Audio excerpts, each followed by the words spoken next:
Lumobo ng hanggang 4 na milyong piso ang utang ng isang na biktima na mapang-abusong online lending app. Bukod sa hindi naman binigay ang pinangakong halaga, katakot-takot na pangaharas ang dinanas ng biktima. Nasa frontline na balitang yan si Camille Samonte.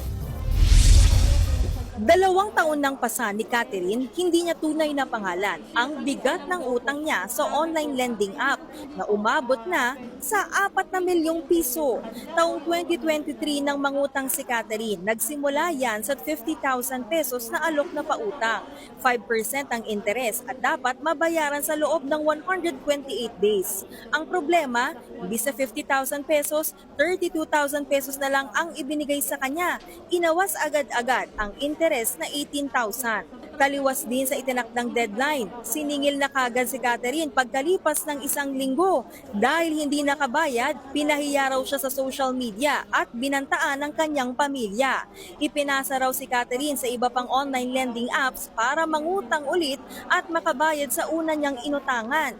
Hanggang sa umabot sa 9 na magkakaibang lending apps ang nautangan niya. Lumobo nga sa 4 na milyong piso dahil sa patong-patong na interes. Tinrap nila ako ng 1 taon. Kinuha nila lahat, inubos nila lahat sa akin.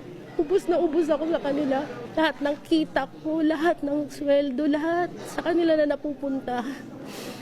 Nagkabenta-benta ako ng mga alahas ko, lahat ng investment ko nabenta ko dahil sa kanila. Hindi nag-iisa si Catherine sa ganyan. May higit 6,000 biktima ng nagpasaklolo sa Presidential Anti-Organized Crime Commission o PAOK. Nakakaalarma yan, lalo't may ilang nagpakamatay dahil sa utang at kahihiyan. Bumuo na ang PAOK ng one-stop shop kasama ng PNP at Securities and Exchange Commission.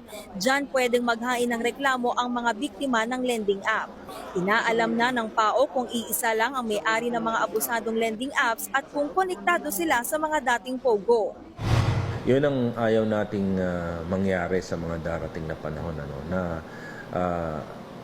bigla na lang silang mawawala tapos yung kanilang pananagutan mawawala na rin. So dapat managot talaga sila. So that's why inaalam natin kung sino talaga yung pinaka source o yung pinanggagalingan itong mga online lending apps.